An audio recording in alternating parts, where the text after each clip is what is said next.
రాష్ట్రంలో ఎక్కడైనా కానీ ఎవరికైనా కానీ ఏ అధికారితో అయినా కానీ హరాస్మెంట్కి ఎవడైనా లోన్ అయితే ఆ యాప్లోకి పోయి యాప్ అడిగే క్వశ్చన్ నీకు ఏ రకంగా అన్యాయం జరిగింది అని. ఫలాని అధికారి నన్ను ఫలాని రకంగా ఫలాని వాడి ఇన్ఫ్లుయెన్స్లో నన్ను అన్యాయంగా నా మీద కేసు పెట్టి నన్ను చిత్రహింస పెట్టినాడు అని చెప్పి ఎవడైనా కూడా యాప్ ద్వారా ఆ అధికారి పేరు దగ్గర నుంచి ఆయనకు జరిగిన ఏ పరిస్థితుల్లో ఆయన ఏ రకంగా ఇబ్బంది పడ్డాడు అనేది ఆయన చెప్పచ్చు. ఆయన దగ్గర ఏదైనా ఆధారాలు ఉంటే ఆ ఆధారాలు కూడా ఆయన అప్లోడ్ చేసే ఫెసిలిటీ కూడా కల్పిస్తూ ఉన్నాం. సో ఇంకో బటన్ నొక్కితే ఆయన కావాల్సిన ఆయన దగ్గర ఉన్న ఆధారాలు ఏదైనా ఉంటే ఆధారాలు కూడా ఆయన అప్లోడ్ చేయొచ్చు. ఆటోమేటిక్లీ ఆ కంప్లైంట్ మన డిజిటల్ లైబ్రరీలోకి వచ్చేస్తుంది. ఆ యాప్ ద్వారా మన డిజిటల్ లైబ్రరీ మన దగ్గర ఉన్న మన సర్వర్లలోకి మన డిజిటల్ లైబ్రరీలోకి వచ్చేస్తుంది. రేపొద్దున మనం ముఖ్యమంత్రి అయిన తర్వాత ఆ డిజిటల్ లైబ్రరీ మనం ఓపెన్ చేస్తాం. రేపొద్దున ఎవరికి రాష్ట్రంలో ఏ కార్యకర్తకైనా ఎవరికైనా కూడా ఎటువంటి అన్యాయం జరిగినా ఏ అధికారి వల్ల అన్యాయం జరిగినా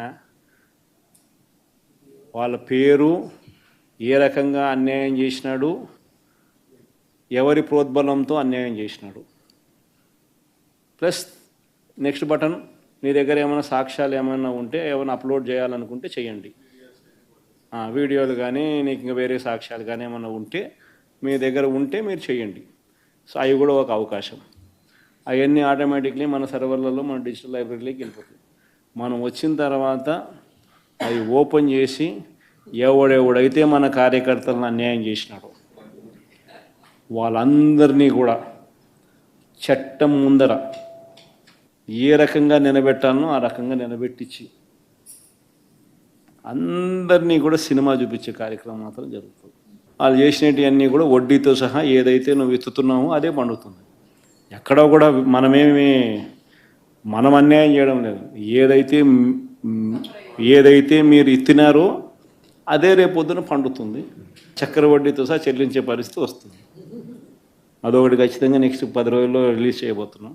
బాబు ష్యూరిటీ మోసం గ్యారంటీ అని ఏదైతే ప్రోగ్రాం జరుగుతూ ఉందో దాంట్లో మీరంతా కూడా ఇంకా అంత ఎక్కువ ఇన్వాల్వ్ కావాలి. అంటే ఈ ప్రోగ్రాం అనేది అన్ని చోట్ల బాగా జరుగుతూ ఉంది. ఆర్గనైజ్డ్ పద్ధతిలోకి తీసుకొని రావాలంటే గ్రామ కమిటీస్ను మనం ఎఫెక్టివ్లీ ఫామ్ చేయాలి. ఎఫెక్టివ్లీ మనం ఫామ్ చేసే ఒక అవకాశం దీనివల్ల మనకు వచ్చింది ఈ ప్రోగ్రాం వల్ల.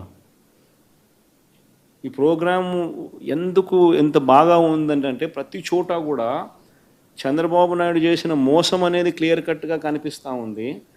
ప్లస్ మోస్ట్ ఇంపార్టెంట్ థింగ్ ఏంటంటే మనల్ని పోగొట్టుకున్నామనేది కూడా ఆటోమేటిక్లీ కార్యకర్తల్లోనూ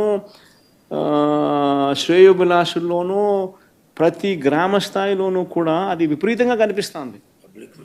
ఇంతకుముందు వైఎస్ఆర్సీపీ ప్రభుత్వం ఉన్నప్పుడు ఇవన్నీ అందుతాన్ని క్రమం తప్పకుండా అందుతాన్న పరిస్థితి నుంచి చంద్రబాబు నాయుడు వచ్చిన తర్వాత ఆ అందుతానేటివన్నీ ప్లేట్ తీసేసినాడు. ఆయన ఇస్తానని చెప్పినవన్నీ కూడా బిర్యానీ పెడతానన్నాడు. అది మూతగా బిర్యానీ అనేది పలావు పోయింది, బిర్యానీగా దేవుడెరుగు అనే స్టేజ్లోకి వెళ్ళిపోయిందనే టాక్ ప్రతి ఊర్లో జరుగుతుంది, ప్రతి ఇంట్లో జరుగుతుంది. కాబట్టి గ్రామ స్థాయిలో విపరీతమైన కదలిక వస్తూ ఉంది. ఆ కదలిక వచ్చిన నేపథ్యంలో మనం దీన్ని ఆర్గనైజ్డ్ పద్ధతిలోకి తీసుకొని రావాలి. సో జరగాలనంటే మీరు మూవ్ కావాలి. ఆర్గనైజేషన్ ఇంకా రాబోయే రోజుల్లో అగ్రెసివ్గా ఇక యాక్టివిటీస్లోకి ఇన్వాల్వ్ కావాల్సి వస్తుంది. సో ఆర్గనైజేషన్ యాక్టివిటీస్లోకి ఇన్వాల్వ్ అయ్యే పరిస్థితి వచ్చే టయానికల్లా గ్రామ కమిటీస్ను పూర్తిగా 100% ఎఫిషియెంట్గా ఫామ్ చేయండి. దాంట్లో మీరు క్రియాశీలక పాత్ర పోషించాలి. ఒక యాప్ రిలీజ్ చేయబోతున్నాం. రాష్ట్రంలో ఎక్కడైనా కానీ ఎవరికైనా కానీ ఏ అధికారితో అయినా కానీ హరాస్మెంట్కి ఎవడైనా లోన్ అయితే ఆ యాప్లోకి పోయి యాప్ అడిగే క్వశ్చన్ నీకు ఏ రకంగా అన్యాయం జరిగింది అని. ఫలాని అధికారి నన్ను ఫలాని రకంగా ఫలాని వాడి ఇన్ఫ్లుయెన్స్లో నన్ను అన్యాయంగా నా మీద కేసు పెట్టి నన్ను చిత్రహింస పెట్టినాడు అని చెప్పి ఎవడైనా కూడా యాప్ ద్వారా ఆ అధికారి పేరు దగ్గర నుంచి ఆయనకు జరిగిన ఏ పరిస్థితుల్లో ఆయన ఏ రకంగా ఇబ్బంది పడ్డాడు అనేది ఆయన చెప్పచ్చు. ఆయన దగ్గర ఏదైనా ఆధారాలు ఉంటే ఆ ఆధారాలు కూడా ఆయన అప్లోడ్ చేసే ఫెసిలిటీ కూడా కల్పిస్తూ ఉన్నాం. సో ఇంకో బటన్ నొక్కితే ఆయన కావాల్సిన ఆయన దగ్గర ఉన్న ఆధారాలు ఏదైనా ఉంటే ఆధారాలు కూడా ఆయన అప్లోడ్ చేయొచ్చు. ఆటోమేటిక్లీ ఆ కంప్లైంట్ మన డిజిటల్ లైబ్రరీలోకి వచ్చేస్తుంది. ఆ యాప్ ద్వారా మన డిజిటల్ లైబ్రరీ మన దగ్గర ఉన్న మన సర్వర్లలోకి మన డిజిటల్ లైబ్రరీలోకి వచ్చేస్తుంది. రేపొద్దున మనం ముఖ్యమంత్రి అయిన తర్వాత ఆ డిజిటల్ లైబ్రరీ మనం ఓపెన్ చేస్తాం. రేపొద్దున ఎవరికి రాష్ట్రంలో ఏ కార్యకర్తకైనా ఎవరికైనా కూడా ఎటువంటి అన్యాయం జరిగినా ఏ అధికారి వల్ల అన్యాయం జరిగినా వాళ్ళ పేరు, ఏ రకంగా అన్యాయం చేసినాడు, ఎవరి ప్రోద్బలంతో అన్యాయం చేసినాడు, ప్లస్ నెక్స్ట్ బటన్ మీ దగ్గర ఏమైనా సాక్ష్యాలు ఏమైనా ఉంటే ఏమైనా అప్లోడ్ చేయాలనుకుంటే చేయండి. వీడియోలు కానీ నీకు ఇంకా వేరే సాక్ష్యాలు కానీ ఏమైనా ఉంటే మీ దగ్గర ఉంటే మీరు చేయండి. సో అవి కూడా ఒక అవకాశం.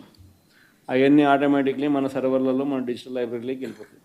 మనం వచ్చిన తర్వాత అవి ఓపెన్ చేసి ఎవడెవడైతే మన కార్యకర్తలను అన్యాయం చేసినాడో వాళ్ళందరినీ కూడా చట్టం ముందర ఏ రకంగా నిలబెట్టాలనో ఆ రకంగా నిలబెట్టించి అందరినీ కూడా సినిమా చూపించే కార్యక్రమం మాత్రం జరుగుతుంది. వాళ్ళు చేసినవన్నీ కూడా వడ్డీతో సహా ఏదైతే నువ్వు ఎత్తుతున్నావో అదే పండుతుంది. ఎక్కడో కూడా మనం అన్యాయం చేయడం లేదు. ఏదైతే మీరు ఎత్తినారో అదే రేపొద్దున పండుతుంది. చక్కెర వడ్డీతో సహా చెల్లించే పరిస్థితి వస్తుంది. అదొకటి ఖచ్చితంగా నెక్స్ట్ 10 రోజుల్లో రిలీజ్ చేయబోతున్నాం. బాబు ష్యూరిటీ మోసం గ్యారంటీ అని ఏదైతే ప్రోగ్రాం జరుగుతూ ఉందో దాంట్లో మీరంతా కూడా ఇంకా కొంత ఎక్కువ ఇన్వాల్వ్ కావాలి. అంటే ఈ ప్రోగ్రాం అనేది అన్ని చోట్ల బాగా జరుగుతూ ఉంది. ఆర్గనైజ్డ్ పద్ధతిలోకి తీసుకొని రావాలంటే గ్రామ కమిటీస్ను మనం ఎఫెక్టివ్లీ ఫామ్ చేయాలి. ఎఫెక్టివ్లీ మనం ఫామ్ చేసే ఒక అవకాశం దీనివల్ల మనకు వచ్చింది ఈ ప్రోగ్రాం వల్ల. ఈ ప్రోగ్రాము ఎందుకు ఎంత బాగా ఉందంటే ప్రతి చోట కూడా చంద్రబాబు నాయుడు చేసిన మోసం అనేది క్లియర్ కట్గా కనిపిస్తూ ఉంది. ప్లస్ మోస్ట్ ఇంపార్టెంట్ థింగ్ ఏంటంటే మనల్ని పోగొట్టుకున్నామనేది కూడా ఆటోమేటిక్లీ కార్యకర్తల్లోనూ శ్రేయోభిలాషుల్లోనూ ప్రతి గ్రామ స్థాయిలోనూ కూడా అది విపరీతంగా కనిపిస్తుంది. ఇంతకుముందు వైఎస్ఆర్సీపీ ప్రభుత్వం ఉన్నప్పుడు ఇవన్నీ అందుతాన్ని క్రమం తప్పకుండా అందుతాన్న పరిస్థితి నుంచి చంద్రబాబు నాయుడు వచ్చిన తర్వాత ఆ అందుతానేటివన్నీ ప్లేట్ తీసేసినాడు. ఆయన ఇస్తానని చెప్పినవన్నీ కూడా బిర్యానీ పెడతానన్నాడు. అది మూతగా బిర్యానీ అనేది పలావు పోయింది, బిర్యానీగా దేవుడెరుగు అనే స్టేజ్లోకి వెళ్ళిపోయిందనే టాక్ ప్రతి ఊళ్ళో జరుగుతుంది, ప్రతి ఇంట్లో జరుగుతుంది. కాబట్టి గ్రామ స్థాయిలో విపరీతమైన కదలిక వస్తూ ఉంది. ఆ కదలిక వచ్చిన నేపథ్యంలో మనం దీన్ని ఆర్గనైజ్డ్ పద్ధతిలోకి తీసుకొని రావాలి. సో జరగాలనంటే మీరు మూవ్ కావాలి. ఆర్గనైజేషన్ ఇంకా రాబోయే రోజుల్లో అగ్రెసివ్గా ఇక యాక్టివిటీస్లోకి ఇన్వాల్వ్ కావాల్సి వస్తుంది. సో ఆర్గనైజేషన్ యాక్టివిటీస్లోకి ఇన్వాల్వ్ అయ్యే పరిస్థితి వచ్చే టయానికల్లా గ్రామ కమిటీస్ను పూర్తిగా 100% ఎఫిషియెంట్గా ఫామ్ చేయండి. దాంట్లో